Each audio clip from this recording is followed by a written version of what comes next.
is about how Islam elevates the status of women. The evening will be divided into 3 parts. There will be a talk given by our guest tonight, followed by an interactive session where I will ask Sarah questions based on a questionnaire that we distributed electronically in preparation to this event. And finally, the floor will be open for any questions and contributions from individuals in the room. As per tradition, we will start this evening with recitation of verses from the Quran, the Holy Book of Islam in Arabic. For this, I invite Harvey forward. أعوذ بالله من الشيطان الرجيم بسم الله الرحمن الرحيم إن المسلمين والمسلمات والمؤمنين والمؤمنات والقانتين والقانتات والصادقين والصادقات والصابرين والصابرات والخاشعين والخاشعات والمتصدقين والمتصدقات والصائمين والصائمات والحافظين فروجهم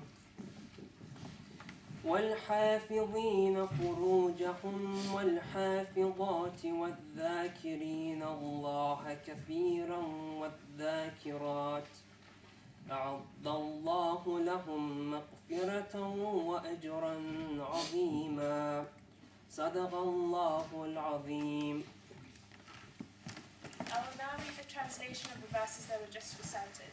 The translations are also written on the sheets that were handed out on the chairs that you see.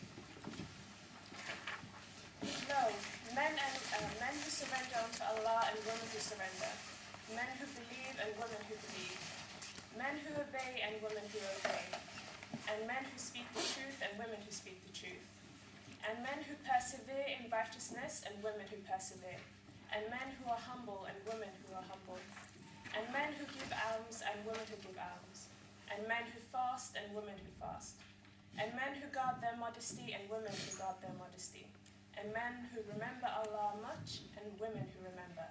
Allah hath prepared for them forgiveness and a vast reward. This is one of the many events as part of Explore Islam Week 2013 organized by Cambridge University Islamic Society. The aims of the Islamic Society were to organize a week of events that would help uncover the way of life that is Islam. The events have so far ranged from an evening of spirituality to inspirational talks. And tonight, the talk will be on how Islam elevates the status of women. Our speaker this evening, Sarah Joseph, is the CEO and editor of Muslim lifestyle magazine Emel and commentator on British Muslims. She has been listed as one of UK's 100 most influential Muslims and is the mother of 3 children. So without any further ado, to speak to you about how Islam elevates the status of women, I introduce Sarah Joseph.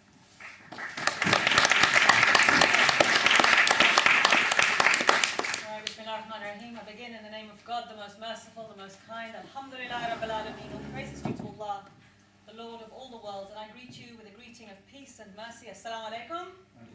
Peace be upon you. I suppose I should firstly thank all of the Arsenal fans, if there are any in the room, for choosing this over the Bayern Munich game. I speak as a Tottenham supporter, so I suppose I shouldn't wish you good luck really as a Brit, but it's hard to. But if you have chosen this over the match, thank you. How Islam has elevated the status of women? Of course, that's a sort of very leading question. It's not going to get past a court of law. It's like, has Islam elevated the status of women? But no, I'm describing how. So we're kind of leading the agenda, I think. As I don't want to do that, I'm going to ask some questions before we begin. And I'm sure you can ask me questions later, so it'll be fair.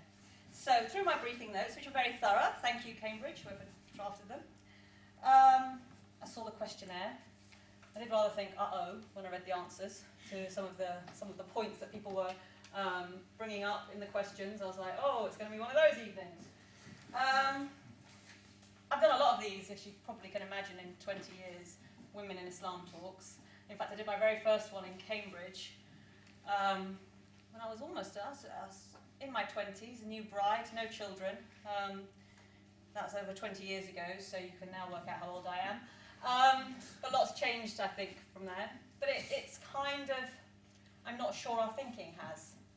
But let's have a show of hands. Who would say, yes, Islam has elevated the status of women? Okay. Good sum. Who are neutral? They're not sure whether it elevated the status of women. Maybe it did, maybe it didn't, they're not sure. A few neutrals. And who are, no, it didn't. I don't think it elevated the status of women. Depends where the starting point is. Okay. Hasn't it always? So I'd say no, it hasn't elevated it. It always has been up. No, but I mean, like, so before Islam came, before the Prophet sallallahu alaihi wasallam, before the revelation, did Islam elevate the status of women? Yes. And for some people, did it elevate the status of women? Does it elevate the status of women today? Is there any no's in that? It's all right, I'm not going to bite.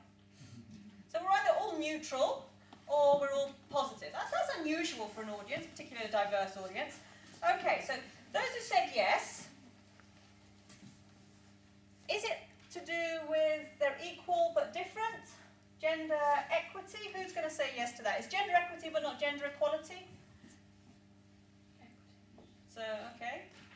And no one said no, so I can't ask this question. But I suppose in terms of just getting a base sample, those who are neutral, how about other faiths? Do you think, for example, the Christian faith elevated women?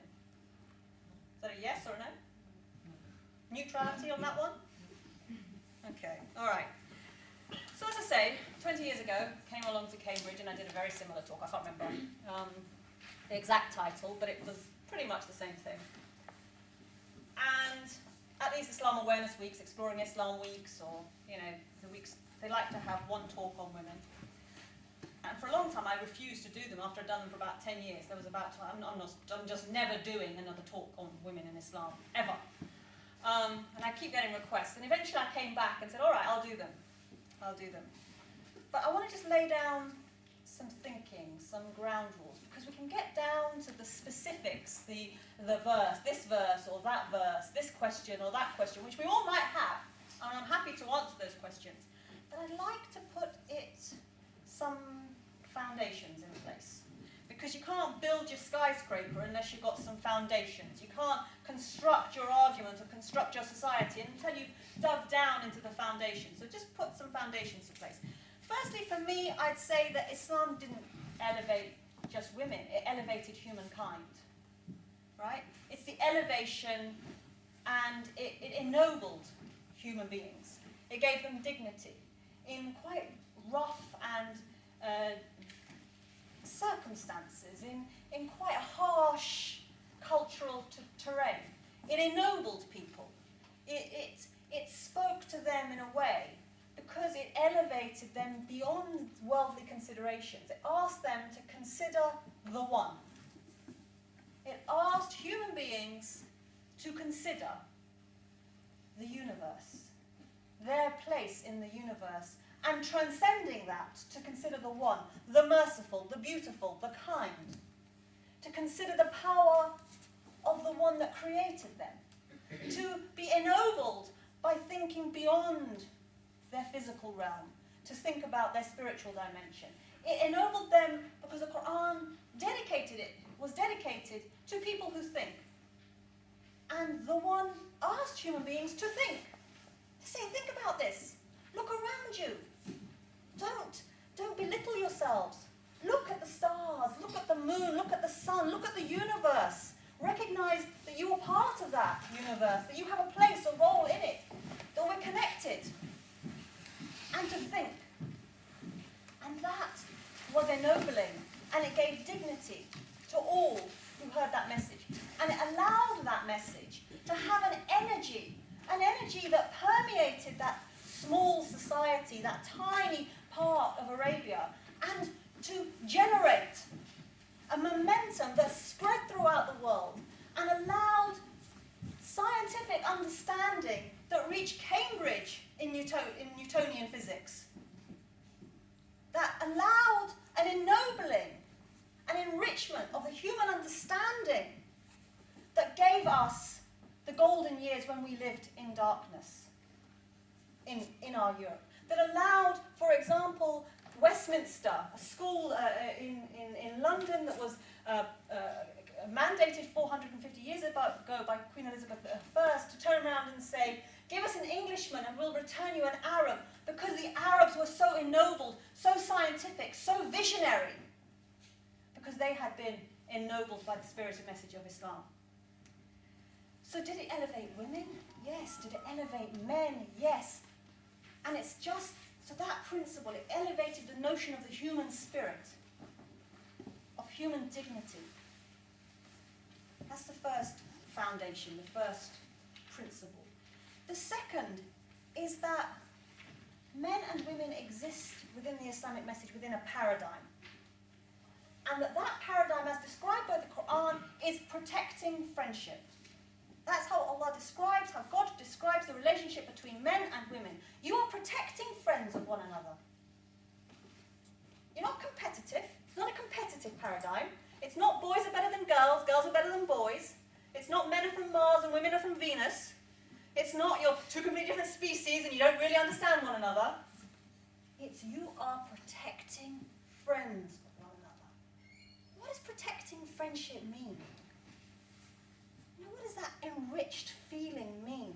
It means I look out for you and you look out for me. I care about you and you care about me. I bring you and I elevate you, you elevate me. I respond to your call and you respond to mine. That is protecting friendship. It is an interpersonal, intimate relationship. And God set forth a metaphor in the Quran. And he said, he used something so everyday.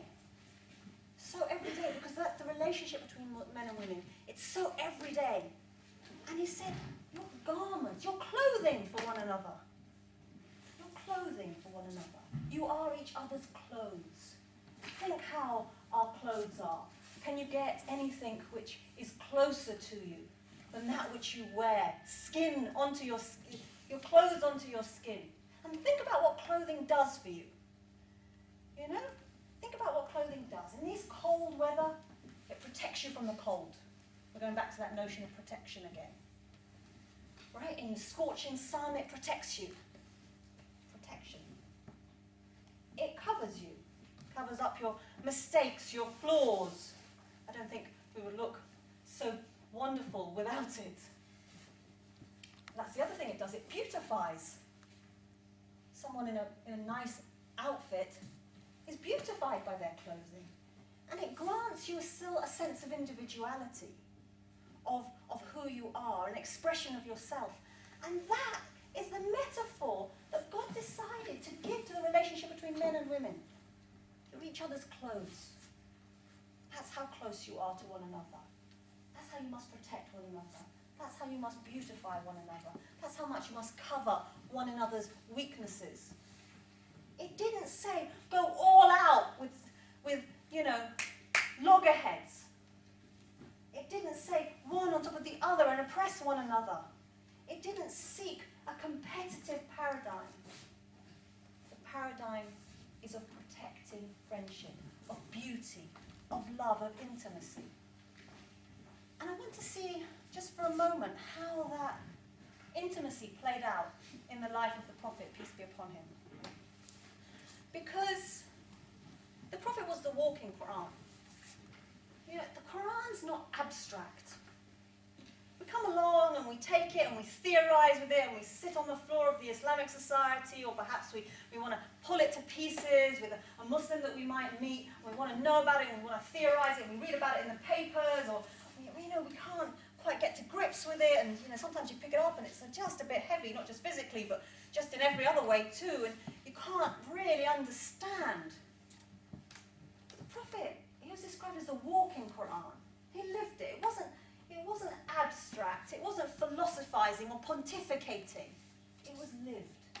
And how did he live that paradigm with him and his wives? It was the relationship of the utmost intimacy.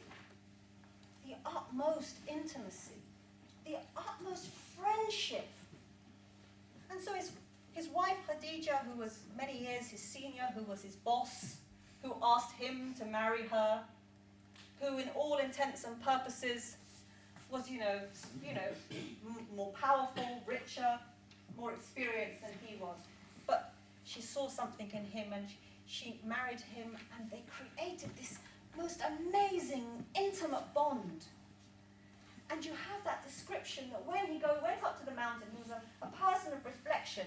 Before he received revelation, how he would reflect on why Arabia wasn't going so well, how these idols, these stone-carved things, how could they possibly save them, help them?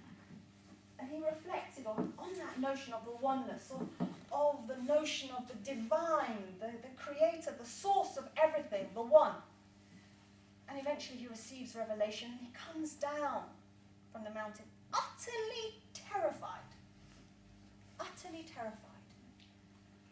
And Khadija, a woman of status, she wraps him in a blanket, and she reassures him, and she tells him that everything's going to be okay, and she cares for him and says how God would not abandon him. And that warmth and that intimacy of friendship, of togetherness, that was their relationship, that after she passed away and he'd experienced such grief of her passing in the year of grief for him, how he would go round to her old friends, and he would chat with her old friends, and these were all women by this point, and comb the hair of her old friends, and chat about the days of Khadija, and how much he loved her, and the times that they spent together. This intimacy, that protecting friendship, that beauty. But we forget all of that because we want to philosophize about, rights and wrongs and, the intricates without understanding the intimacy. And I'll give you one more example of the intimacy of this relationship of Salama. At the Treaty of Hudaybiyah. So, it was bad. So I'm going to give you a brief history of Islamic history truncated into a very short period. Okay, so it was very difficult, it was very competitive, they were at war with the Quraysh who were, basically it was the status quo, their power base was being completely usurped by these Muslims that basically said pilgrimage was bringing a lot of money into Mecca, there were 300 plus gods, they were very rich at it, the pilgrimage trade was making a mint. And the Prophet, peace be upon him, comes along and says, no, there's not these 300 gods, there is only one. It completely shakes their power base, they want him out.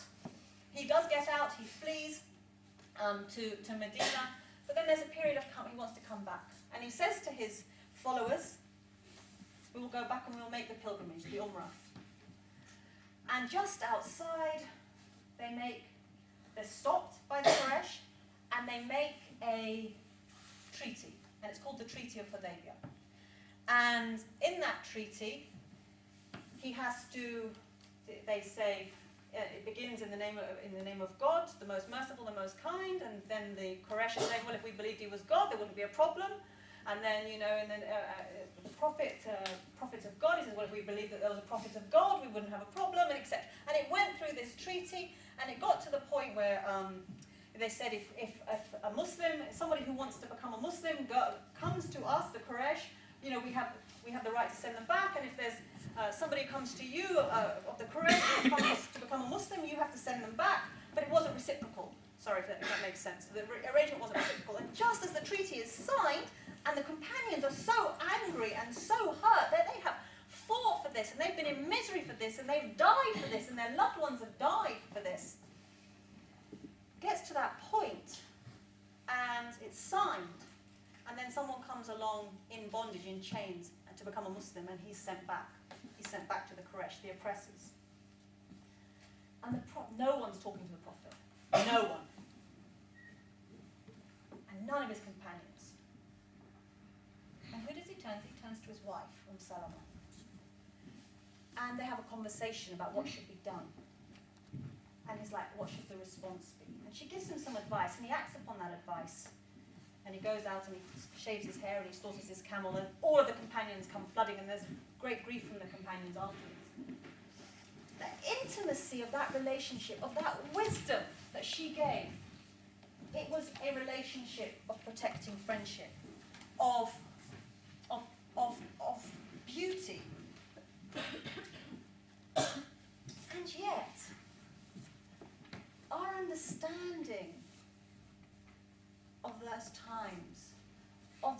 details is so reductionist. So reductionist to a few questions. Can I do this? Can we do that? You know, what does Islam say about this? What does Islam say about that? It doesn't take into any form of understanding of the beauty, of the ennobling of that spirit. It doesn't have any perspectives of that beauty. And I believe it's a beauty that's necessary. Necessary for us within the Muslim community and necessary for our world.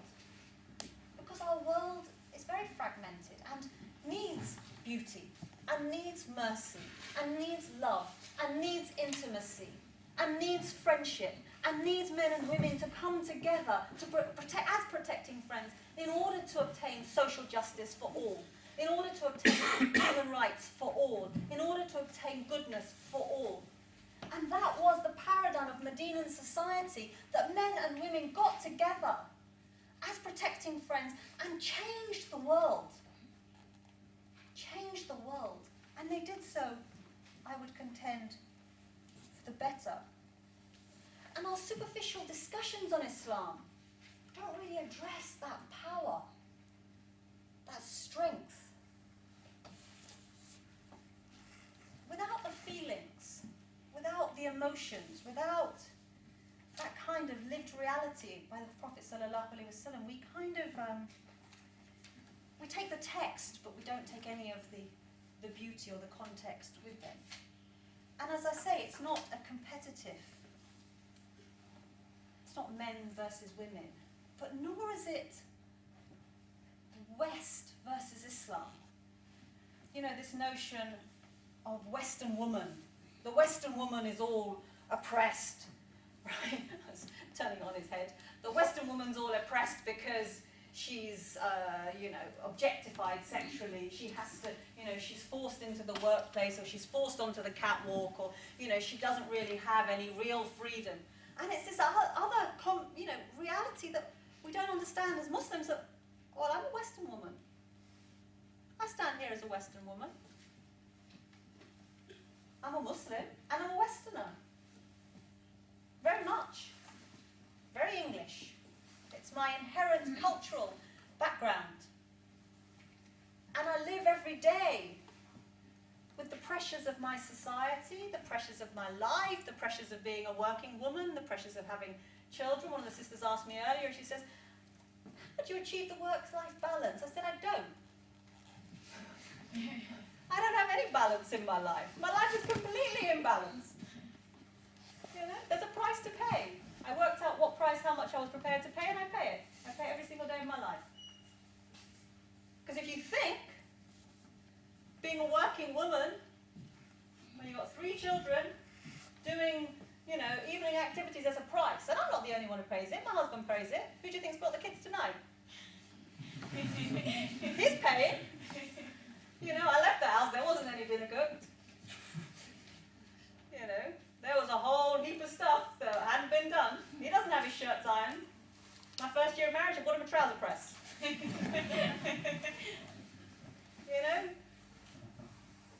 We understood protecting friends. We're in this together. You're in this together. And so I suppose when I came here 20 years ago, I was a new bride. I didn't have any kids. And I put forward this thesis that there were 3 stages to a woman's life. The before children. Before, you have that kind of freedom, you can do what you like.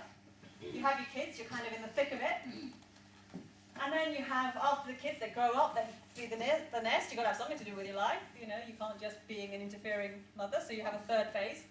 I suppose I'm kind of somewhere between 2 and 3 right now. My eldest son is 17, taller than me, going to be a man in a few months, 18. My youngest is 11, coming on 12. I'm kind of somewhere between 2 and 3. It's very difficult, or very different, than the philosophizing to the lived reality. The lived reality of being 40 plus with 3 children, of having negotiated all of the theory for 20 plus years. It's very different. And I suppose what I'm trying to say to you is you can shortcut some of the stuff by appreciating the paradigm, and a very beautiful paradigm to work with. Because if you address the rules and regulations through the prism of the lived reality of the Prophet, through the prism of the paradigm, you come up with a much more whole solution. Okay, I think that's enough of an introduction from me. I hope it was of some thought. And we're going to your next stage, which is all of your questions. And then we'll come to you. All right, Bismillah. Anything I said of any good? The mistakes, they're mine. So thank you very much, Sarah, for that introduction. As I mentioned briefly earlier, as part of the planning for this event, a questionnaire was distributed on some aspects of women and Islam. From the responses that we received, we extracted some ideas that we decided to pose to Sarah now. We are hoping to encourage a discussion and for this to be a learning experience for everyone in this room. So if at any point you have any questions, please do note them down and you'll be able to ask them in the latter segment of this evening. So I'll begin. In Islam, emphasis is often put on how men and women are equal when it comes to worship. Some of the responses from our questionnaire alluded to this, and the question that arose from that was, how do you think this equality that men and women have before God helps to elevate the status of women? All right, so when we stand before God in prayer, we stand as human beings. I don't think gender really comes into it. You stand as a servant seeking his mercy, his guidance, you stand there worshipping in awe, and you'll be received as souls. Now, do souls have genders? I can't answer that question. It doesn't make sense to me that they do, but I could be wrong. So, leave that one till we get over the other side. But we stand before in worship and in beauty. And it's not, as that first surah Adab that was read out, women who believe and men who believe. Women who surrender themselves, men who surrender themselves. It is total equality before God. And because we have, I suppose, there's no sort of church and laity, there's no intercessor. So every single human being has a direct relationship, the capacity for a direct relationship with the divine, with the merciful, with the beautiful, with the powerful, with the one. And I think that's very powerful. I think that's very ennobling. It gives dignity regardless of whether you're a man or a woman. And it gives you that confidence that you approach the divine away from the bondage of the material. And that's the material, the bondage of material wealth or material poverty, the bondage of our desires, the bondage of our sense of status. You don't go with any status before God. You're a king. You don't stand as a king before God, except for in the sense that you've got a responsibility of that, and that's scary. But we all stand as a human being, king or a beggar. Ruler or ruled, woman or man. You stand before God. And we will stand before God on a day like no other day, on a day where we will be called to account for the way we conducted ourselves, from the way we treated other human beings, from the way we didn't treat human beings with humanity. And so that's ennobling. When you begin to contemplate that on a daily basis, when you have dhikr Allah, when you have remembrance of the Creator as a sort of norm for you, when you're contemplating the Creator, regardless of male or female, ruled or ruler, rich or poor, but as just someone reflecting on their part or place in the universe before that divine. That's ennobling. That enhances who you are, that enriches who you are, regardless of your gender. Thank you very much. So, Muslim women stand out in Western societies by the way that they dress. From the questionnaire, we found that the responses from Muslims spoke positively about the Muslim veil, the hijab, whereas the responses from non-Muslims, non-Muslim individuals, were generally negative, with some viewing it as a sign of oppression and male dominance. The question I have for you, Sarah, is how do you feel that the physical hijab, Muslim veil as prescribed for women, helps to elevate their status? Okay, well, firstly I'd say that the notion of hijab is not physical, it's not a scarf, right? And so what as a Catholic I would have called an outward sign of inward grace. So it's an outward sign of what I am attempting to achieve inside. Right? And that outward sign exists for men as well as for women. So maybe their outward sign is a different outward sign, but the inward grace is the same. Yeah? So what is the inward grace? What is the inner grace that we're striving for? It is to put the inner as more important than the outer. So the inner reflection of the soul, the inner reflection of the individual, the inner purpose, the inner worship, the inner reflection, the inner contemplation is more important than any external. And it's about elevating the inner, psychologically, spiritually, emotionally, before the outer. And then it's about saying, well, okay, but we have to deal with the outer. We don't live in the world of the inner. We live in the outer, which is why you have an outward sign of inward grace. And men have also their outward signs of what they're trying to achieve. Why does Islam choose these outward signs? Well, Islam's not the only one who chooses outward signs of modesty. Every religious tradition, every single religious tradition has outward signs. Or even up to my mother, who says that when she went to church as a little girl in the 50s or the 60s, when she first got married, everybody wore a hat to church. Everyone. If you think, and this really, my family, God bless them, had terrible problems when I became a Muslim and I started to look like this. Do remember my mother owned one of the world's top model agencies. When I turned up looking like this, to say that the muck hit the fan is just such an understatement. It beggars belief. But on the other side, for my grandmother, it was like, God bless her, a woman who was born in 1909 and died when she was 100 years old, who had to confront her adored granddaughter. It was like, but you look like a foreigner. You look so foreign. Until my godmother says, yeah, but she looks like the Virgin Mary. At which point my grandmother's like, she does. And then it was okay. Because the Virgin Mary was cool in my grandmother's eyes, you see? So it was a bit tricky for her. She had to she had to create it and put it in her frame, in her mental frame like this. And you have to understand, I was a Muslim, but before I was a Muslim, I was a Roman Catholic. I wanted to be a nun, you see? So I think to some extent I got what I wanted,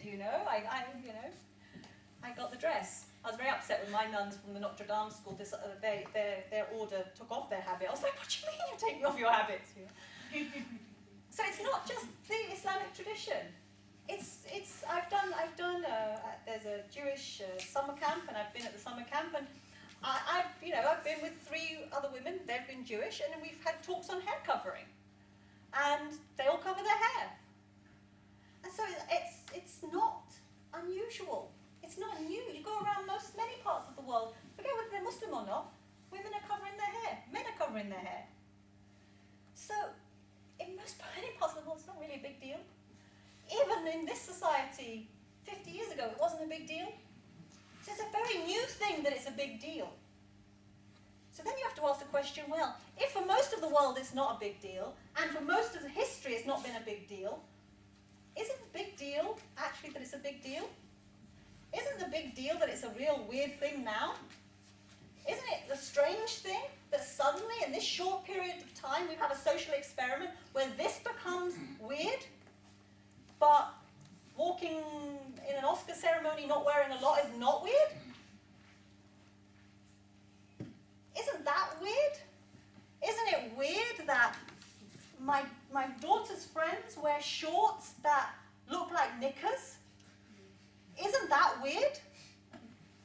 Isn't it weird that my daughter's friends have have skirts which are shorter than my jackets? Isn't that weird?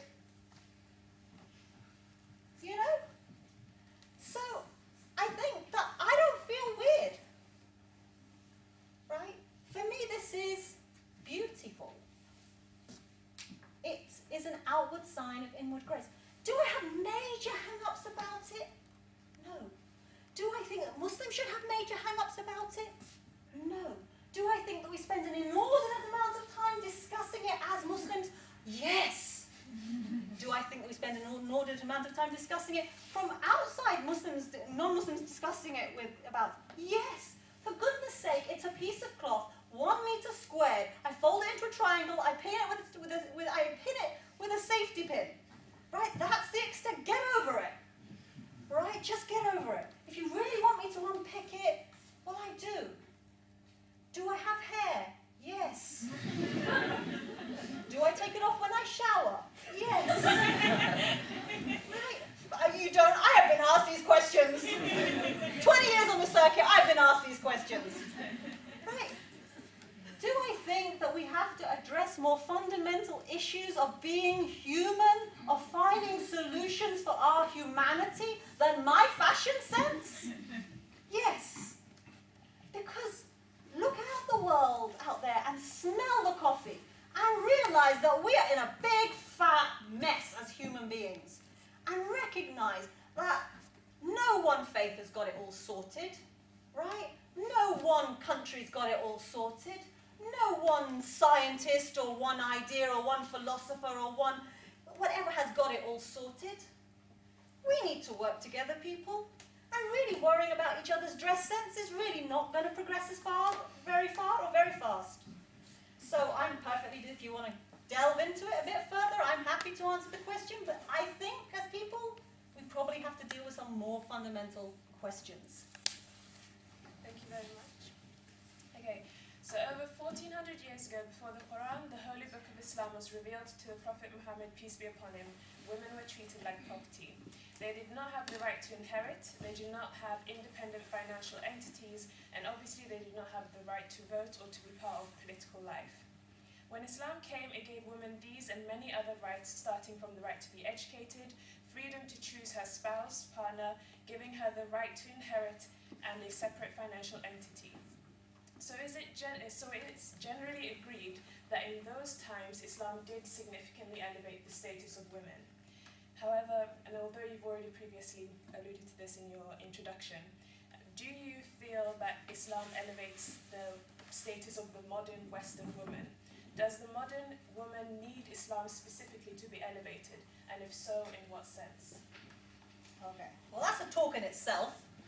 But let's try and get through some of it. Yes, so before Islam, women were bought and sold, they were owned.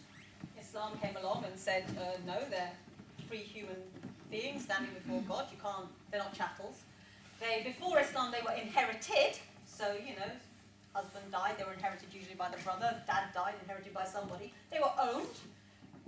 Exactly what happened within our own Western society. We were, as women, owned. There were many, many things that happened.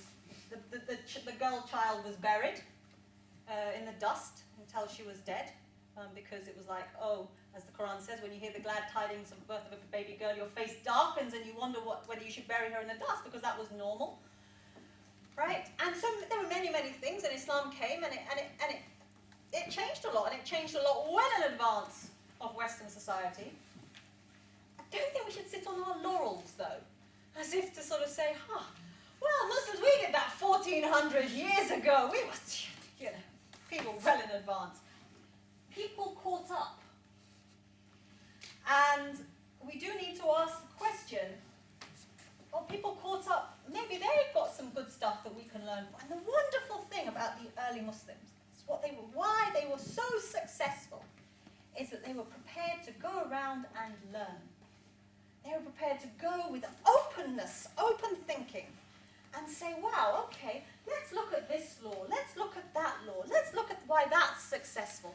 Take that on board, and okay, that doesn't quite fit. So there's Aristotelian or Platonic philosophy. This is acceptable, that doesn't make sense. This is how it enhances our understanding. This is a big, giant mess. And so it wasn't just that we were the refrigerator for Hellenic thought. We took, much of the philosophy from India. We took some of the maths from India, and we, then allowed our mathematicians to go well in advance of that, and the scientific, which is why we were doing quasi-line geometry in the 12th century, when we worked it out in 1974 in Western mathematics.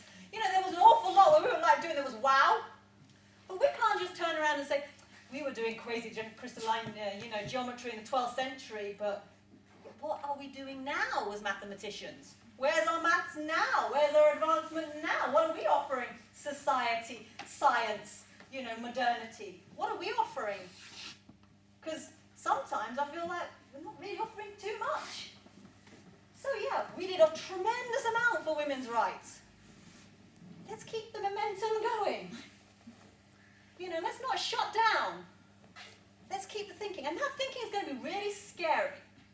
Because some of the stuff that we've been taking for granted, whilst we shut the doors on ijtihad and reasoning for an awful long time, may lead us to a situation where people are going to go, astaghfirullah, seek forgiveness, that's really wrong. Just do remember that all of the people that are Muslims today that we admire were heretics of their day. Pretty much. Avicenna, Ibn Sina, Razi, Ibn Rushd, they were, these guys, they were heretics, right? So that's not suggesting, I think there's nothing wrong with a good bit of, quote unquote, this has been video, heretical thinking, right? Of thinking outside the box, because the Quran says it's dedicating to people who think. So we should think, and should we ask questions, and we should try and put into place context and understand, because we have to look at the principles, the maqasid. What are the objectives? What are we trying to achieve? We're trying to achieve justice, righteousness, fairness, good conduct, peace on earth. These are the things. The rule of law. The rule of law was within Islamic jurisprudence well before the jury system came through the Maliki school through Sicily into the Norman kings and through into our present-day law. So many of the revolutions of what came about from the notion of habeas corpus, etc., from science to the law, to social justice, to the Bill of Human Rights, you can see within the deen within our deen. But that doesn't mean that we can sit there self-satisfied and comfy on our sofas and think, yeah, we've done it all. And we did it, 500 years before anybody else did. We've got to keep going and progress as much as possible the notion of the human, and make sure that we are elevating the human in every possible way, at every possible opportunity, because that's what surrender onto the merciful, onto the one does. And when we stop elevating the human and take for granted the notion of human life, and take for granted the notion of justice, and take for granted the notion of fairness and righteous conduct, because we're too scared to think, or we're too scared of the social opprobrium that we're going to face, that's when we're lost. That's when we're lost. Thank you very much. We now have quite a large window of time for questions, so please do take this opportunity to ask Sarah anything you want. So, any questions? Yes? No?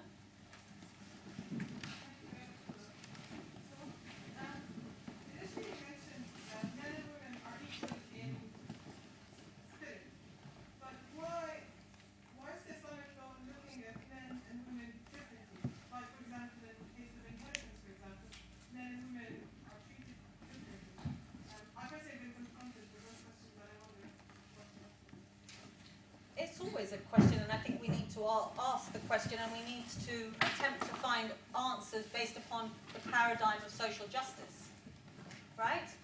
So, I think we have to understand context before we can understand text. So the context, and I'll give you a personal example. When my father passed away, I'm the youngest of 5, 3 brothers, 1 sister, and when my father passed away, we got equal inheritance. Because he wasn't a Muslim, I got equal inheritance. And that makes sense. It makes perfect sense to me, because my brothers do not look after me. There is nothing within their social framework or religious context that says that they're going to look after me. Nothing. When my husband's father passed away, he got double that of his sisters. He's the eldest of 7, he has 5 sisters. So it was a limited inheritance, but he got double what his sisters did. In his social context, he had to look after all 5 sisters. He had to get them married. He had to pay for their weddings. Before that they got married, they lived with us. He had to give them accommodation. He had to give them food. They had no responsibility towards anything. In that context, that was fair and just, because his responsibility was far greater. Now, my question, and I think this is the question that is for the ulama, and I'm not a scholar by any stretch, what we need to ask our ulama is this fixed, right? Is it fixed? And I think that for most would say it is, because this is what it says in the Quran, right? But if we're going to look at the maqasid, the principles, the objectives, and there's 2 ways of looking at this. If this is fixed, right, then what does that mean for society where women are having to become the protectors of men, right? And that's happening. Women are becoming the protectors of men and the financiers of men. So we need to ask what's going on in that society. So if men are the protectors of women, and that, like my husband, and he's looking after everybody, it all makes sense, and everything's in place, and there's no injustice. But when you've got a situation where it's the women who are looking after the men, where it's the women who are becoming better educated, where it's the women who are in the top jobs, and it's the men who are stay-at-home husbands. And please, this is actually happening. I travel across the Muslim world. This is happening on a regular basis. We need to ask the questions about what's going on then. Now, your answers may be 2. You may come up with this 2 going through. So I'm not answering your question directly because I don't think there is an answer, but I think it's about how the questions we take to our scholars, right? You come up with 2. You say, well, society is changing, so therefore we change the rule in order to make it just. Or we question that social change and ask questions about that social change and try and initiate an answer to say, is this right? Is this correct? Is this going to lead us to further problems? And if that's the solution, then we need to look at it. And if that's the solution, then we need to look at it. But the problem I find is that we're not asking the questions. Or we're too scared to ask the questions, or it's, if you dare ask the question, it's astaghfirullah. But we have to be seeking justice, and so therefore we have to take to our scholars these type of reality that we're faced with on the ground. You can't just live in cloud cuckoo land and not experience the reality. And not, because otherwise you're not providing any social justice and you're not providing leadership. You're just providing followship, and followship based upon, and that's no good to anybody. So I think that it's about context, but it's always about trying to establish social justice. Because I can fob you off with an answer that goes along the lines of, yeah, but before that, women were inherited and blah, blah, blah. I think it's far more complicated than that. Far, far, far more complicated than that. And we need to work through that. Any other questions? I do hope so. If I haven't stimulated a few questions, I'll be most disappointed. Yes? You said that the hijab is an outward sign of inward grace. So what's inside is problem with it, then why does it matter what we wear outside at all? Like, why should there be rules governing what we wear outside when it doesn't matter? I didn't say it didn't matter. I think that we know it matters what we wear. Because if somebody walked in here wearing nothing, it would matter. It would matter a lot. It would matter to the law as much as anything else. So it matters. We judge people by what they wear. That person's wearing Prada, we make a judgment. That person's wearing Primark, we make a judgment. That person's wearing punk, that person's emo, that person's goth, that person's biker, that person's got a Nazi swastika on them. It matters. We make judgments, right? So we shouldn't, but we're dealing with reality. And there's no point trying to fight reality. So for me, it's an outward sign of inward grace, because I'm trying to tell you, hi, this is what I'm trying to achieve inside. And it's making a statement, it's making a symbol. Now, my problem is when we have the outward sign and no inward grace. Right? And I know an awful lot of people with a lot of inward grace and no outward sign. But still, they have the most beautiful inward grace. So for me, the inward grace is the most important. But I don't think that you can just dismiss the outer entirely.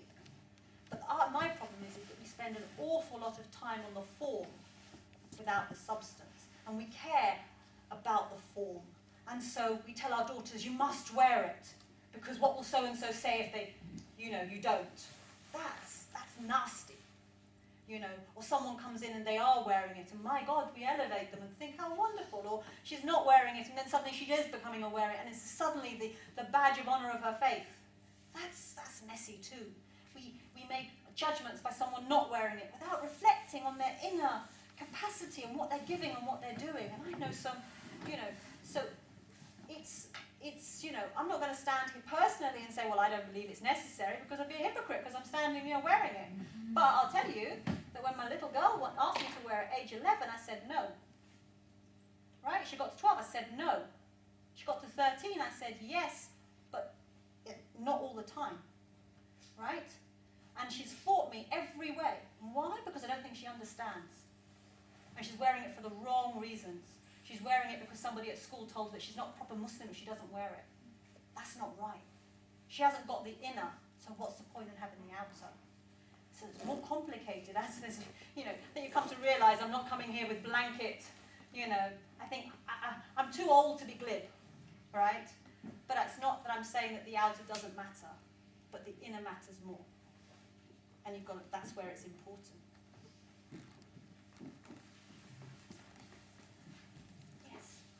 In the West, often modernity and Islam are sort of seen as those antagonistic opposites. And you mentioned how, obviously, for you, there's no contradiction between the two. You see yourself as British and Western and also Muslim. But what about your close environments of friends and family? How did they react when you converted? Did they understand the merging of the two, or was that unintelligible to them?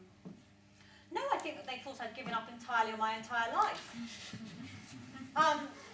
You have to understand, I was very young when I embraced Islam, but I was a bit weird in that I was very, very political and very, very religious. And so my job, what I had hoped, I was either going to become Prime Minister or I was going to become Mother Teresa. And I either wanted one or the other. I was the kid on the anti-apartheid marches. I was the kid on the campaign for nuclear disarmament marches. I was the kid that stood on the corner of the thing, as the Rolls Royces jumping, going by, stamping my foot, saying, how many people could you feed with that Rolls Royce? I was the kid going into the sort of supermarket, aged 8, saying, why are you selling South African apples? Have you never heard of apartheid? Don't you know who Nelson Mandela is? Precocious, capital P, right? So when I became a Muslim, my family thought that my entire life had died.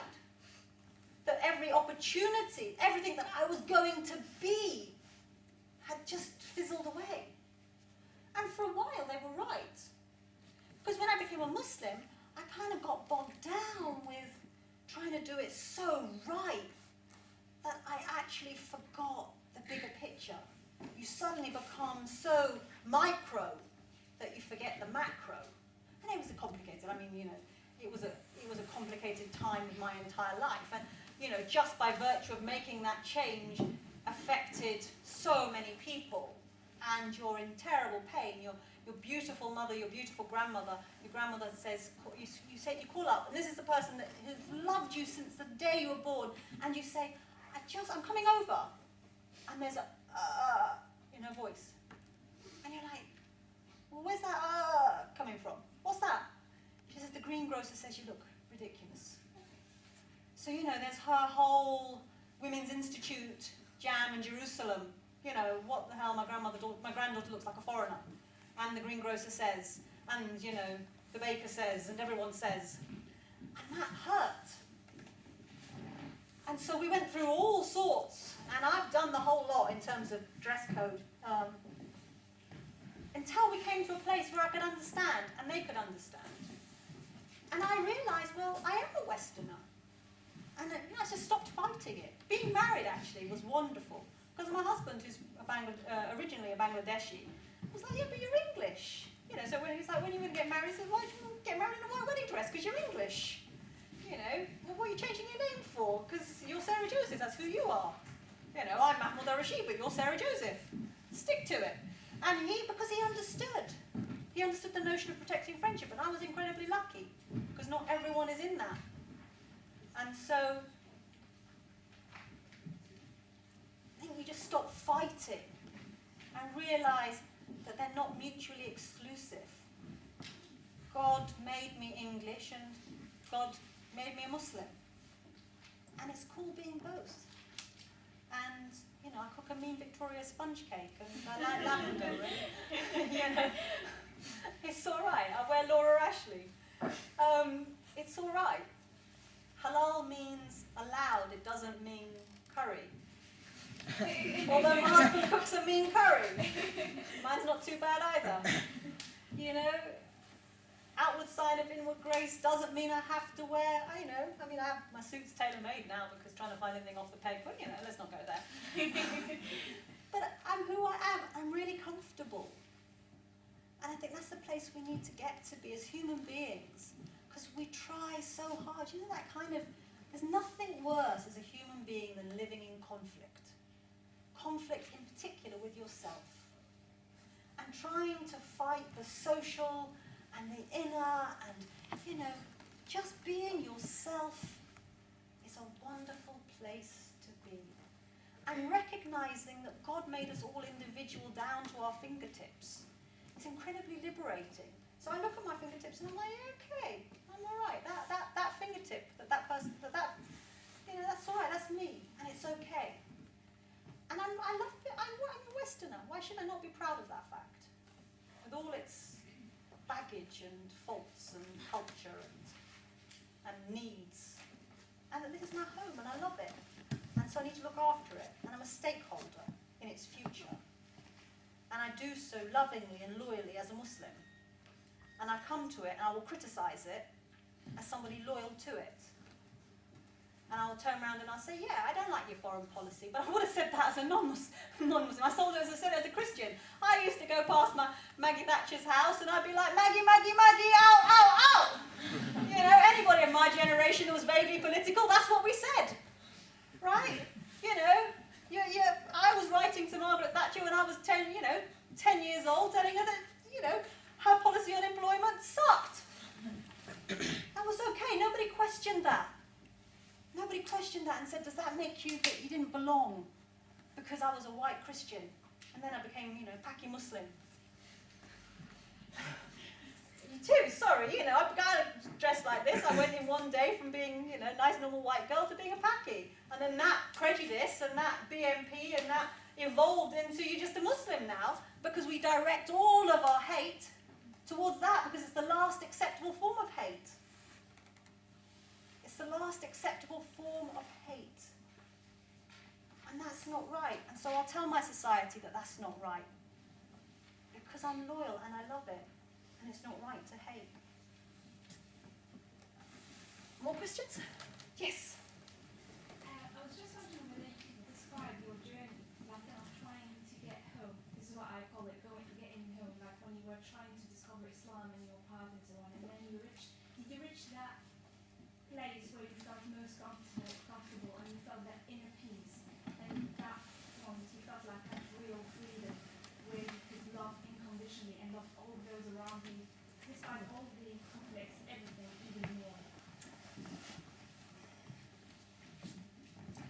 In terms of my faith, I've always been home. I was home as a Christian, and I'm home as a Muslim. But people find that a bit confusing. I am so grateful to have loved and known God as a Christian. And I loved being a Christian, right? I still love going into churches. I love the smell of a church. I love the sound and the slight echo. I love the light. I love the stained glass windows. I love the pews. can tell you a mass. I was in Germany, and the mass was in German, and I was translating the mass to an Indonesian. And he was like, "Do you speak German?" I'm like, "No, but I know the mass. So I know exactly where he's at, because I know that mass." I loved it. It does not make any logical sense to me. I can't be a Christian. I can't lie to God and pretend that I believe it, because I don't. And I have tried. I've tried, even as a Muslim. I studied theology and religious studies at the most Christian institution you can possibly, well, other than Cambridge, I suppose, that you can possibly find, where, you know, where they train for ministry, which is King's College London, created against the godless institution, that secular institution of Gower Street, the godless institution of Gower Street, otherwise known as UCL, in order to convert me back. It doesn't make any sense to me. And I say that knowingly and lovingly, and if there are any Christians in the room, I don't mean it to hurt you. But because I know that when we discuss faith, we tread on each other's dreams, and we have to tread gently. You know that lovely poem, I think it's by some English students to tell me it's not. That, you know, I lay my dreams, you know, tread gently on my dreams. And that's how we have to approach each other. So do I feel like I came to being a Muslim and it was suddenly, eureka, I've come home? No, because I was always at home with my faith. I have believed in God since, my mum says since like before I could walk, you know, God, it's the only thing that makes sense to me. I cannot understand how people don't believe in God. It makes no sense to me. Doesn't, I mean, I don't know how many atheists we got in the room. Makes no sense to me. When people say that faith is a choice, you know, and sometimes you get these whole secularists that give you this argument, you know, people don't choose to be, you know, X, Y, Z, but you choose to be a Muslim, so therefore you can suffer the damn consequences, you know. Polly told me I'm an Islamophobe and proud of it, you know. Oh, jeez. No, I don't.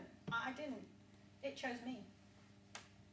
From every moment of my life, I don't understand not believing and recognizing the divine. So, but I've always done that, as a Christian and as a Muslim. And I think that we have to realize as Muslims that it's not so different. And we have to realize as Christians, it's not so different. And I stand here knowing and loving God as both, and having had that privilege of belonging to two world traditions. And that's just my good fortune. Not everyone has that good fortune, which is why I have to tell others of how beautiful it is. And that's not to say that diminishes in any way, shape or form my relationship of loving and knowing God. And I can give you all very long reasons of why I couldn't be a Christian and why I am a Muslim. But the most important thing I believe is the individual's relationship with the divine.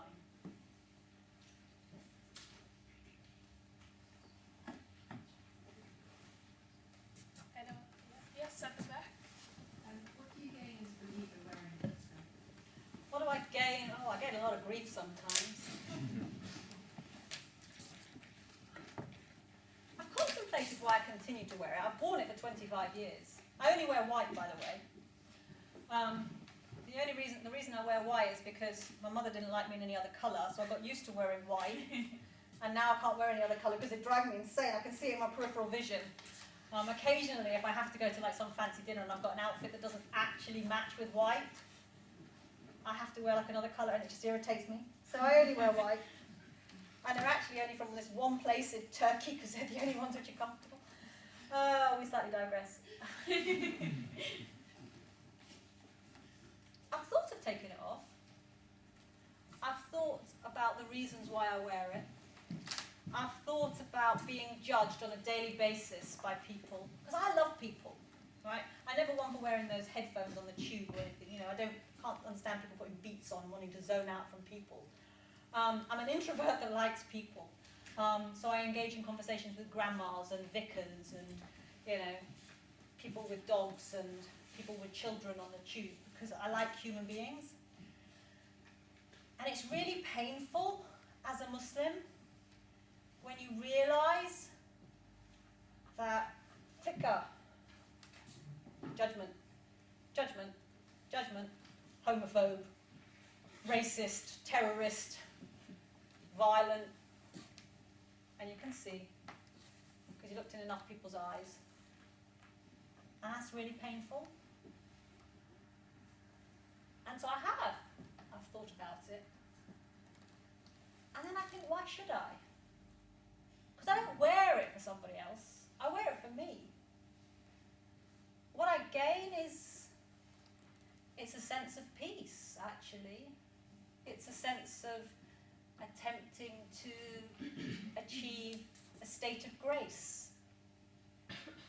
And I would wear incredibly simple clothes, even more simple than the simple that I'm wearing, if I could, if that wouldn't alienate me further from the human beings around me whom I love.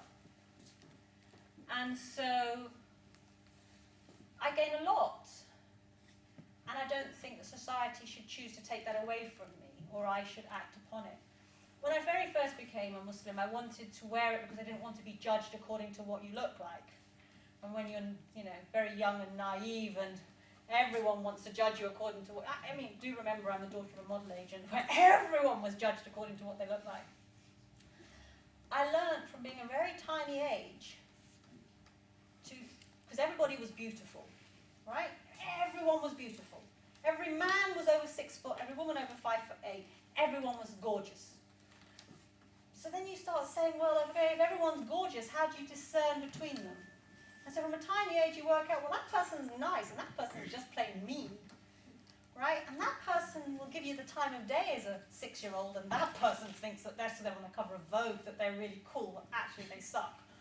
And that person is patient, and that person is insecure, and that person needs a level of confidence injection, and that person really, should just grow up. And so you start to deal with the inner.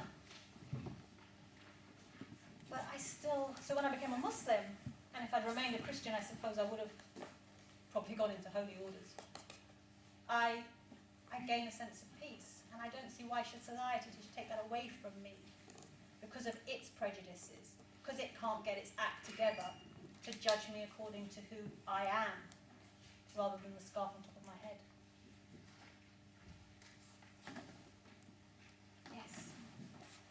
Sometimes it's not the men that you might have a problem with in society, it's the women who start putting people down and sort of making us feel bad that way as people like. How do you feel about that?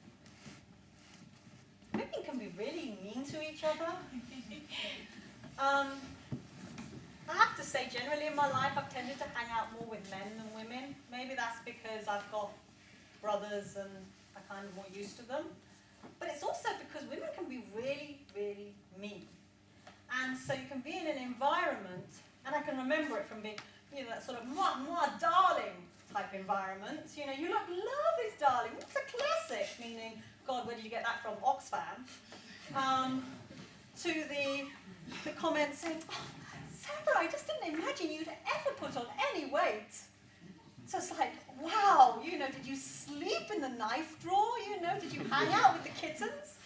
Those kind of mean-spirited, the women that, my God, I was in a Muslim country recently. I won't name which one because that's just mean too. I was in a Muslim, and we were discussing tummy tucks. Right? And how every woman was having one because if you go out without one, the other women drag you down for not having had a tummy tuck. It's like, oh, for goodness sake, get with the reality. And so, in every way, and so sometimes within the Muslim community, you see that, someone's going out there and it'll be the women. But it's not just the Muslim community. Have you ever seen The Colour Purple? The book by Alice Walker. And that moment where the woman's actually looking for emancipation, she's looking for a bit more, oomph, and his mother is the one that says, beat her. So it's the mother sanctioning the domestic violence. And that exists in all sorts of cultures. It's very warped. The queen bee syndrome as well. The woman who's achieved, like, we always used to say Thatcher was the queen bee. She became prime minister and then bolted the door on any other form of political advancement for any other woman. So, sometimes it's like the woman who has succeeded and wants to be the only one. Right, that's, the woman who, and we saw it, if you've ever seen the film, it's about a Moroccan village called The Source. It's about water, and it's about, look, we carried the water, so, the women, these young upstarts thinking that they should have pumped water to the village. Who the hell did think? We carried it, we had miscarriages, we fell down the hills, we did, they should suffer. Junior doctors syndrome, where the junior doctor's working 80 hours and the senior doctor says, well, we worked it, they can suffer. It's that kind of sort of mean-spirited, well, we suffered, therefore they'll suffer. Well, how about we just get rid of the suffering from everybody? So, sometimes I do think women can be mean to one another. I don't know, do men mean to one another sometimes? I don't know. I see it with my kids, actually. I see it with the way the girls are really horrible. They dig knives in. They feed on all of those poor insecurities of all these teenage girls who just... And the boys... Well, they swear at each other and they sort of give each other a punch and then they play football together and it kind of is all over. But, the girls, it's so underhandedly catty and drag you down. It's not pleasant. Yes? Mass generalizations, yes. So it sounds like you are quite an activist when you were younger. I know that you're still quite involved in the Christian scene. Before you became Muslim, what role does your faith have in your activism? And did that change once you became Muslim? Okay, yeah, good question. Yeah, my faith really drove one. CND Pax Christi, which is the Catholic Peace Movement. I think I was very much, my faith and social action lived together. And then I became a Muslim, and there was no one around me that explained to me the social activism within the faith. I suppose I should have known it, but I didn't. For a while I kind of just mellowed out, and then I was like, well, hold on a minute, because my social activism is an inherent part of who I am. It's faith and justice. It can't just be faith. And then you start reading even just the simple, short chapters of the Quran, Surah Asr. Human beings, it's so beautiful. I love this surah. Human beings, you're in a state of loss, right? But God swears by time. Wal Asr, by time, right? So that's God Himself swearing by the sort of change of time. Human beings are completely lost, except those. And now, except who?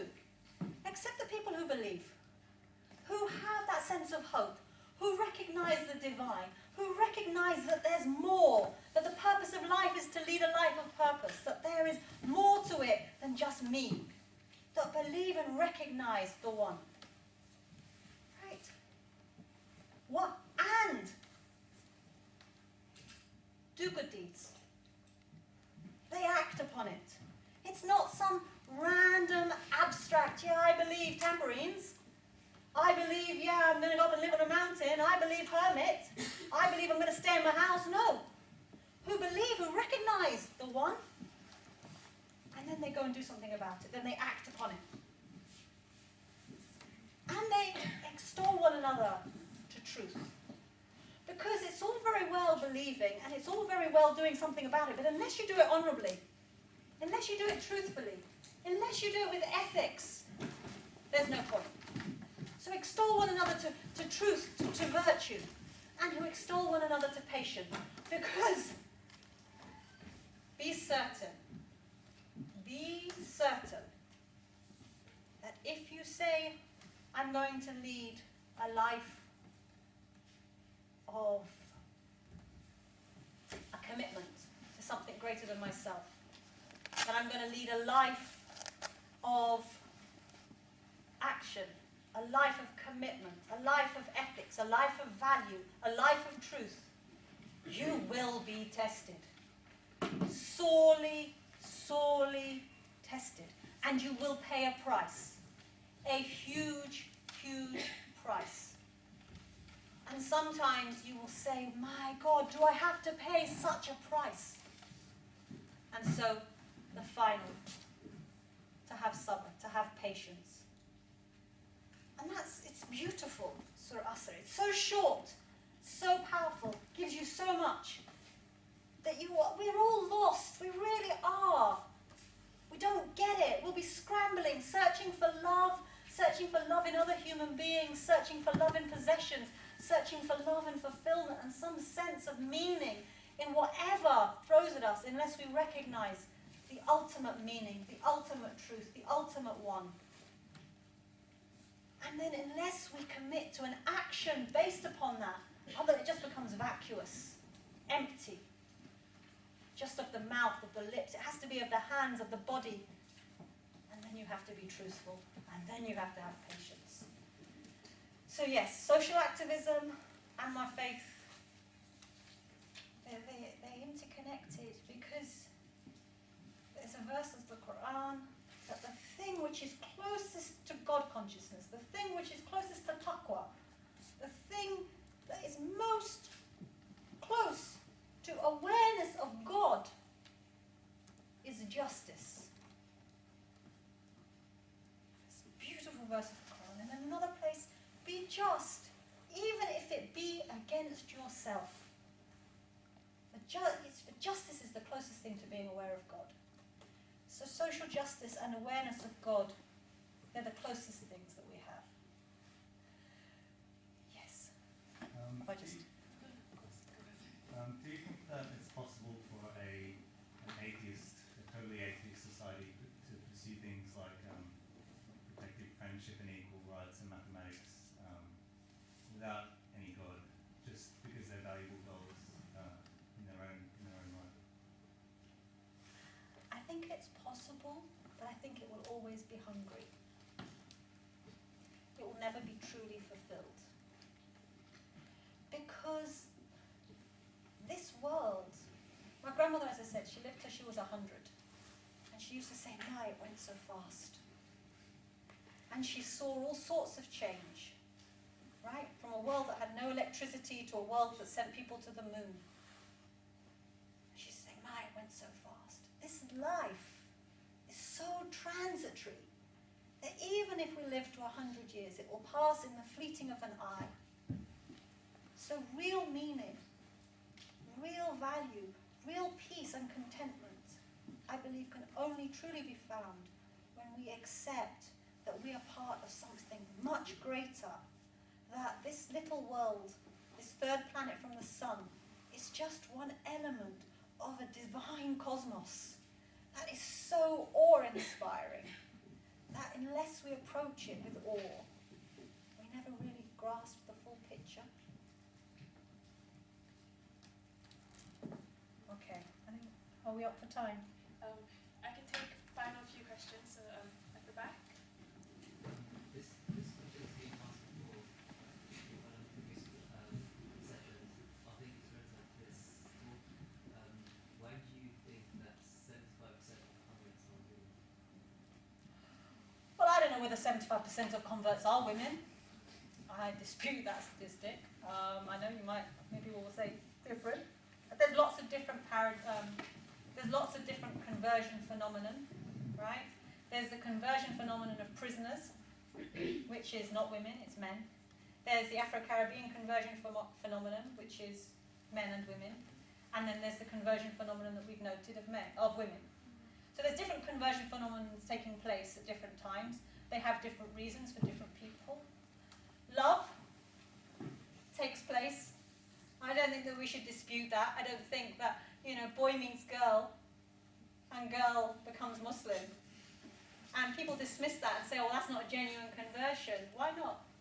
Because God brings us to him in many ways. And God's love, so why should he not bring us to him through love? I think that there are many reasons why. People can turn around and say, well, it's because women are the general simplified, quite facile Muslim argument is that Western women are all oppressed by their over-sexualization and the demands made upon their being, and so therefore they find Islam and are liberated in a sort of phoenix way, and off we go, and so off they go into their great form of liberation. Well, sorry, I know many converts who have married complete they're very far from being liberated by their extremely oppressive, really, husbands that have missed the lecture on protecting friendship entirely, right? So it's not that simple. At the same time, there are many converts who do find the faith and who are liberated by that sense and find fulfillment. There are many men the same. There are many people who become Muslims and leave it because they can't believe how awful the Muslim community actually is. There are many people who become Muslims and it doesn't work out for them. There are some, it's very rare. I mean, I have met it, that Muslims becoming other religions. So I sometimes feel we pull out the convert with smug satisfaction, rather like the good china when the vicar comes to tea.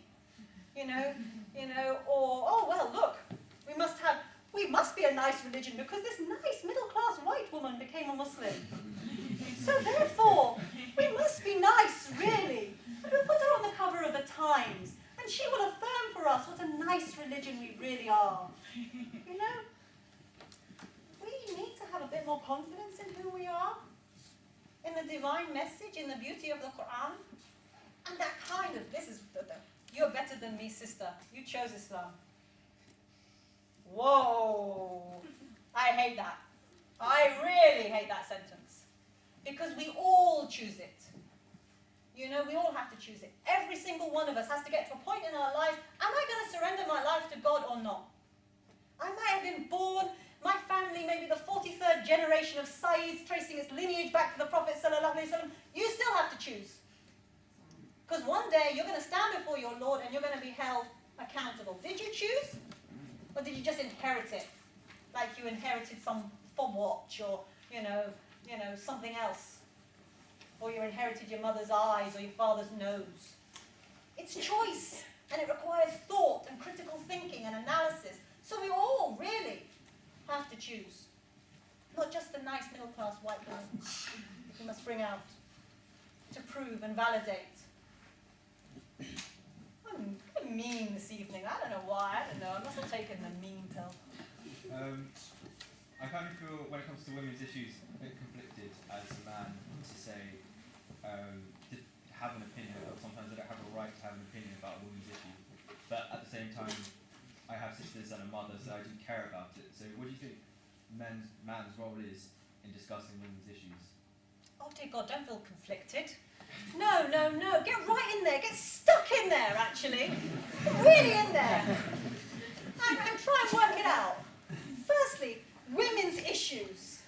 I don't know, right? I'm still trying to work out what is a woman's issue that doesn't actually affect blokes, right? So now I'm going to embarrass all of the brothers. Menstruation, right? Is that a woman's issue that doesn't affect blokes? Wait till you get married, right? You realise. Right? What doesn't affect you? If we're protecting friends, right? There's no men issues and women's issues. And this sort of notion of subchapters, like when you read the book, it's society, and then you get to the back and it says, women, page 22, 67 and 112. No. Right, I'm well in there. I'm in every page, 1 to 1,000, right? And so are you. And there's no women's issues and men's issues.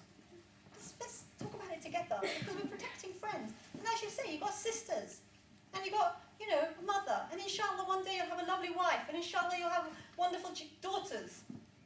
And they're going to cause you all sorts of headaches, believe me. You're going to want to stick them up in a lofty tower somewhere, along with your sons, actually. We're in this together. There's the issues of being human, and there's the problems of being human. And I think the more and more we recognise that we need to be human together, that your rights, that your problems, because it's not as if men have got it really easy. This notion that, I'm going to stay at home and I'm going to just basically consume all of your hard-earned money, which you're having to work, God knows, an 80-hour week for, and, just file my nails, right? Believe me, I've met some women, there's something else sometimes, I don't have an automatic right to Prada, right?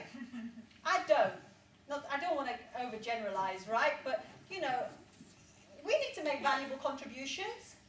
It's not like the husband goes to work, we drop our children at school, and then we go to the Pilates lesson.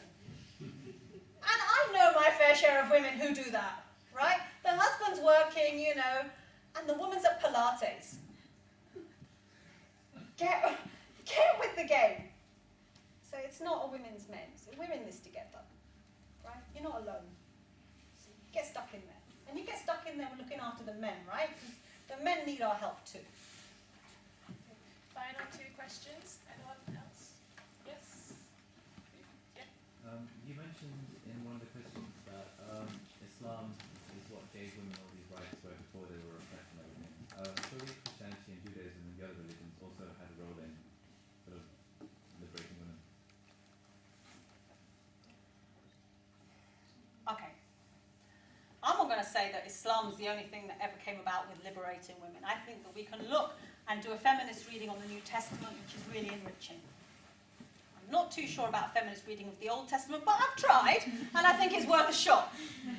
Right? I think it's worth a shot. And I think that, you know, there are some cool women in the Old Testament as well. I've got a problem with the whole Adam and Eve story, but, you know, so's my 11-year-old daughter got a whole problem. You know, Eve was framed, in my opinion. And for me, the notion that you see, the Islamic paradigm, we have Adam and Eve as well, but Adam and Eve were mutually responsible for the fall. And then they were forgiven, right? Which is a slight difference on the retelling on the story, but an important one from a feminist reading perspective, right? That men and women equally responsible, men and women forgiven. Which basically, that notion that, you know, childbirth and pain and toil and periods are a result of Eve, I think really is not a good perspective from a feminist reading. That said, let's take the New Testament, let's look at Mary Magdalene, let's look at, that's quite revolutionary in terms of Jesus' appraisal of her, and I think you really can, I think that women have been written out to some extent. I do remember I came from a Catholic tradition. Written out, and Jesus didn't write them out. But Islam came as a legal document, and it was a lived legal document, and it gave a lot of rights, even beyond the Jewish law. Do I think that there are Jews, Christians, Muslims that have incredible patriarchy that puts women in an oppressed position? Yes, right? Do I think that there are Jews, Christians, Muslims who are attempting to be authentically committed to their texts and authentically committed to a tradition of humane guidance for all? Yes. Do I feel that that's easy within the Islamic tradition? Very, very much so. Do I feel that Muslims are doing it all the time? No. So, you know, it's complicated. But I think from a Christian perspective, we've had to work very, very hard to get to where we are in order to be that. And it was done a lot in conflict. And it was done not just in women, in relation to science. You know, it was the church in Galileo, you know. And I don't think Islam actually had that. That's to its credit. To its downside, it got a little bit smug and then sort of stopped and never did anything again. It was like, you know, the real athlete that was really, really successful and made this wonderful championship and then retired and never did anything ever more and just became really flabby. I sometimes feel that that's how we are in relation to the Muslim. You know, we came on the scene, we were absolutely amazing, we trailblazing wasn't the word, created something that lasted hundreds of years, that impacted thought even in Christendom, and then just thought, wow, I'm tired now, and done naff all for goodness knows how long. And, you know, and are trying to deal with our whole colonialist history, or, you know, being victims of colonialism and not quite well, you know, feeling the victim. I hate victims, you know, and just being in this real messy place. So we've got lots of work to do, basically, and stop feeling sorry for ourselves. Stop feeling sorry for ourselves, definitely. This is more of a personal question. After your experience converting into Islam, how do you feel if one of your children would decide to convert out of Islam? Oh, that's such a hard question. I've been asked it so many times. But, look, I got tremendous beauty by making my journey. Right? if my child sincerely came to me and was so obviously going to get such enormous peace and joy out of understanding the glories of the universe through a different faith tradition, how could I possibly deny them that? I think the hardest thing for me, and believe me, I've got one child who doesn't quite understand faith and struggles with life so much, is if they came to me and said that they didn't believe at all. That would be tremendously painful, because I don't think I would struggle to understand it, firstly, and I would feel that they would shut themselves off from the glories and the awe of the universe, and for the transcendent. But they have to discover it for themselves. You can't inherit faith. They're on their journey, and I'm responsible for them to a point, and then they're their own human beings, and I have to understand that they're their own human beings, because there is no compulsion in religion, and it's that's fundamental. That human beings were granted the gift of choice by God. So who am I if I think I can take choice away? I fundamentally believe that Islam is a religion that promotes free will, that promotes choice. All Muslims to the contrary, and all actions that may come, gives Adam was created in free choice. With free choice. We are created completely theologically as beings to choose to surrender or not to choose to surrender. That's what makes us the amazing creation that we are. And I can't take that away from them. What's God given? You pointed out the new question about the inheritance, and you also suggested that the philosophy of Islam in the society needs updating in terms of scientific contribution and otherwise. How do you see the role of women scholars in rewriting and rethinking the Islamic tradition? And how do you see the reality of women contribution into the scholarly regiment of Islam today? And it's not just women, is it? It's, we lack scholarship, right? God bless all of our scholars and may God help them. But they're only as good sometimes as the questions we ask of them. And sometimes the questions we ask of them are pretty naff, right? So, we need to ask some better questions, as opposed to, can I pluck my eyebrows, can I cut my hair, can I shave my legs, can I, which are sometimes the quality of the questions, right? It's like you go, yeah, they're laughing, they know it's the truth, right? And women need to stop being victims. They need to stop saying, oh, well, we're cut out from this, we're cut out from that. You're going to stand there on the last day and just whine to God? I don't think so. So we need to be a bit more like oomphy. And we need to be, and don't play games. Right? I've got to stop game playing. And also stunts. Because sometimes we go about, and there's this whole kind of movement, and we go about the stunts of, leading prayers, as if this is becoming, lead thought first, right? Once you start leading thought, then you can start having other discussions. We get hung up on the details without really looking at the real broad pictures. And stop hating on men. This really gets me annoyed when women start wanting to fight for being, women need to be involved. And they're so mean to men, right? That's where the paradigm comes in. Protecting friendship, right? And I said, I'm here because of my husband. It's acknowledging that contribution, acknowledging that we can't do this by ourselves, that we need to be in this together.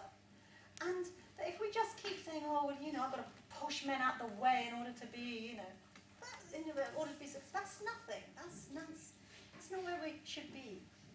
So it's a partnership, and it's about negotiations, and about conflict resolution. Women should be quite good at this,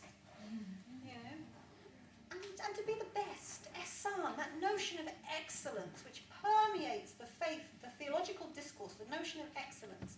To be excellent within our studies, to be excellent within our thinking, to be excellent within our generosity of spirit to one another. And that's what, and I think that needs to pervade across all of us. We need to be incredibly generous. Generous within our being, our countenance, within our thinking, within our magnanimous, God, I can't even speak, but how we are magnanimous to one another. Very generous. And yeah, and go for all the highest levels of scholarship. Why not? But I'm not sure where we're going to get that from. That's the thing. It's going to take some work. It's going to take a lot of work. Thank you. Sure, my final question. Young generation have energy, of course. Do you think 1 week in the whole year is enough for Islamic Awareness Week, or we should do more? Islam Awareness Weeks, just like you have Breast Cancer Awareness Day or Month, they're wonderful because they galvanise activity. But of course, you know, just like you have Breast Cancer Awareness Month, or you have ovarian cancer, or, you know, whatever, you have your awareness, you know, you have Healthy Eating Awareness Week or whatever. It's to be able to galvanise people. But the real work's the other 51 weeks of the year. You know, and I think that sometimes we work really hard for our Islam Awareness Week and then claps. That's not enough. We need to pace ourselves. The youth do have energy. It's unfortunately wasted on them. I'm only kidding. No, it is. Oscar Wilde said it. You know, youth is wasted on the young. But no, they need energy, and they need to keep at it and keep going. And we were all, I mean, we did, my only sadness about Islam Awareness Weeks across the country, and I do get a picture, not just in Cambridge, but I get a picture because I go around the country to do all sorts of them, is they haven't really changed much in 20 years. When I was at university, the Islam Awareness Week consisted of the one talk on women, the one talk on jihad, the one talk on somebody converted, the one, you know, the one talk on Islam and the environment. We haven't really sort of, and then the dinner on the night with the sort of big speaker, which didn't really lead to too many people, and we all fought over, you know, getting perhaps, I don't know, one of the big speakers to come in. We need to be really inventive, and what I would like to see is engaging with, for example, Friends of the Earth. Who's the Friends of the Earth Society on campus, and how can we engage? Where's the Help the Aged Society on campus, and how can we engage? You know, who's sorting out, what can we do with the Christian Union? What can we do with the JSOC? What can we do with everybody else as well?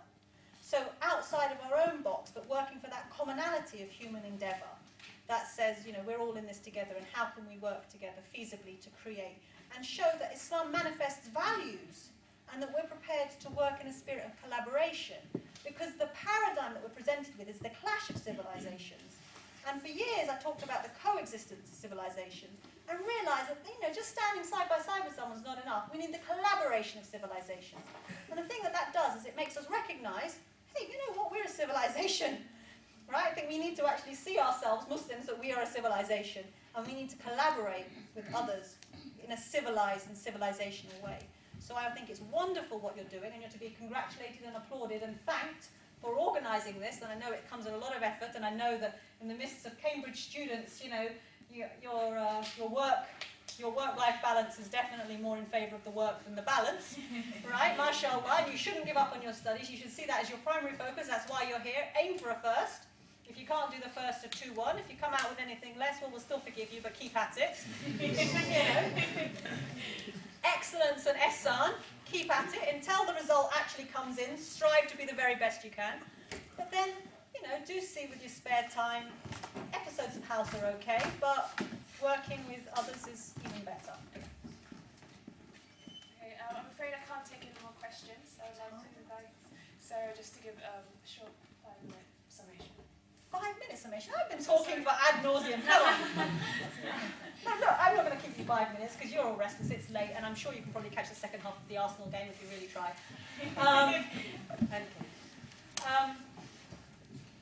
It's been a pleasure. I hope I haven't talked too much. One thing I always say is that any good I've said is from God, the mistakes are mine. I try very much when I speak to try and speak from the heart, in the hope that it will reach the heart. And I always pray and make dua before my talks that I empty my heart, that it will be filled from the mercy of the merciful. And I've talked a lot about that this evening, the notion of the merciful, the divine, the one, the beauty. But really, that's what's important. The human beings, we are diverse. We are diverse down to our fingertips, as I've already mentioned.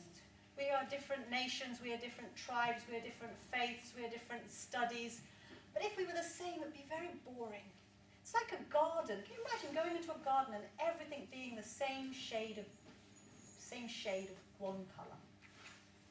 Even green, if you go into a garden and you see green, there's so many different greens in a garden. There's green that's almost blue, and green that's almost yellow, green that's almost pale white, and green that's almost brown, and dark green, light green, emerald green, fluorescent green, lime green, olive green, and that's just the greens.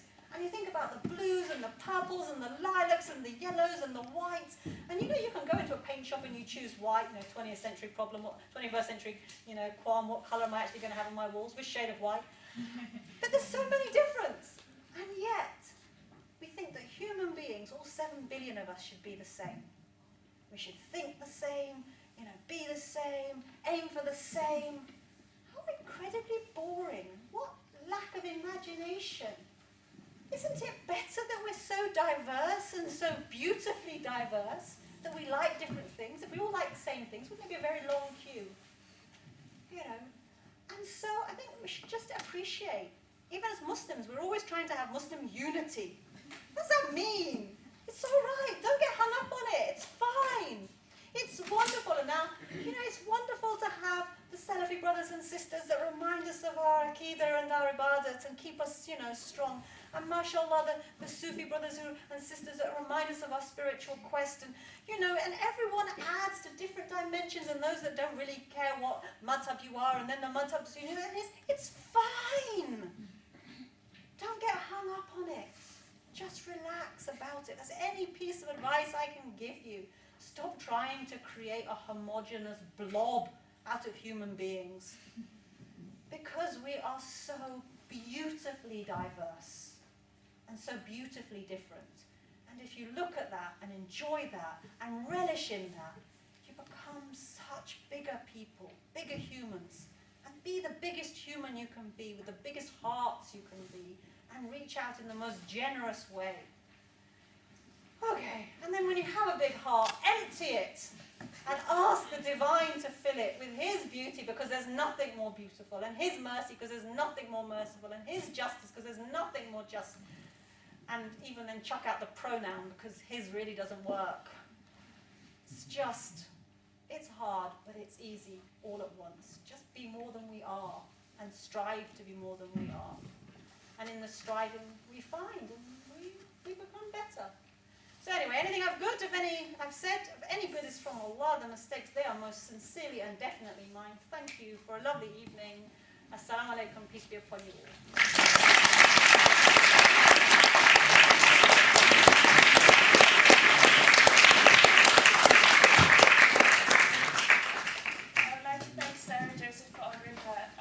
us with her presence tonight, and all of you for attending. Tomorrow, as part of Explore Islam Week, there will be a poetry evening co-organised by Cambridge University Islamic Society and the Diamond College Flake Society. Please do attend. It starts at 7:30 p.m, but refreshments will be served from 7 p.m. onwards. That will be in the Howard Building, Downing College. Please, if you could kindly fill in the feedback forms, it would be very much appreciated. I hope you all enjoyed this evening and you found it somewhat informative. Thank you all for coming, and take care.